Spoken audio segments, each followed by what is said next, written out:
ജിമ്മിക്കുട്ടാ, ഓടി വാടാ. വേണ്ട വേണ്ട, എന്നോടൊന്നും മിണ്ടണ്ട. 2 മാസമായില്ലേ എൻ്റെ അടുത്ത് വന്നിട്ട്. സാരല്യടാ, സങ്കടപ്പെടല്ലേ. ഞാൻ ഓരോ തിരക്കിലായിരുന്നു. നിനക്ക് സുഖാണോ? ഒരുപാട് സുഖാണ്. ഇതെൻ്റെ പുനർജന്മമാണ്. അതും നിങ്ങൾ കാരണം. ഏയ്, നീ അങ്ങനൊന്നും പറയല്ലേ. എന്താണെങ്കിലും അസുഖമൊക്കെ മാറിയില്ലേ? നീ ഇപ്പം സുന്ദര കുട്ടനായിട്ടുണ്ട്. എനിക്കൊരുപാട് സന്തോഷമായി. പിന്നെ നിൻ്റെ ഗേൾ ഫ്രണ്ടിന് സുഖാണോ?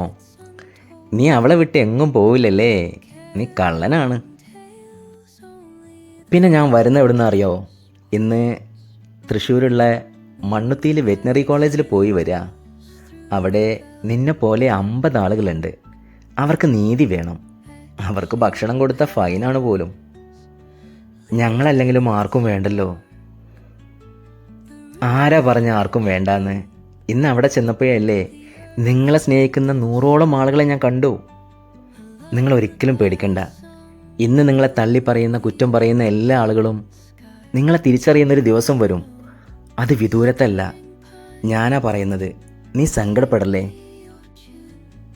പിന്നെ എപ്സ്റ്റീൻ ഫയൽ വന്നപ്പോൾ അതിലെല്ലാം മനുഷ്യരുടെ പേരാണ്.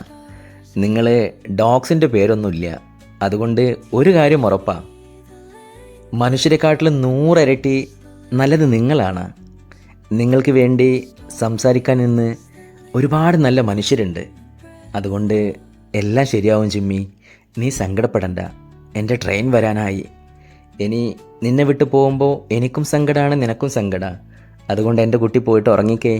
നീ ഉറങ്ങിയിട്ടേ ഞാൻ പോവുള്ളൂ. പിന്നെ നിന്നെ സ്നേഹിക്കുന്ന ഒരുപാട് ആളുകളുണ്ട്. ജിമ്മിയെക്കുറിച്ച് എപ്പോഴും ചോദിക്കും. ജിമ്മി ഫാൻസിനോടാണ് പറയുന്നത്, അവൻ ഓക്കെയാണ് കേട്ടോ. പരിപൂർണ ആരോഗ്യവാനാണ്. സ്നേഹനിധിയാണ് നമ്മുടെ ജിമ്മി.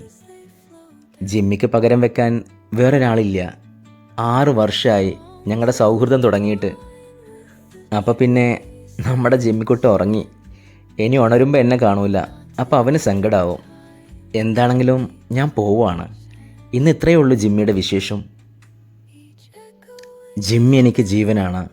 നിങ്ങൾക്ക് ജിമ്മിനെ ഇഷ്ടമാണെങ്കിൽ താഴെ ഒന്ന് കമൻറ്റ് ചെയ്യണേ. സ്നേഹത്തോടെ, നിങ്ങളുടെ സാദി ഇന്ത്യ.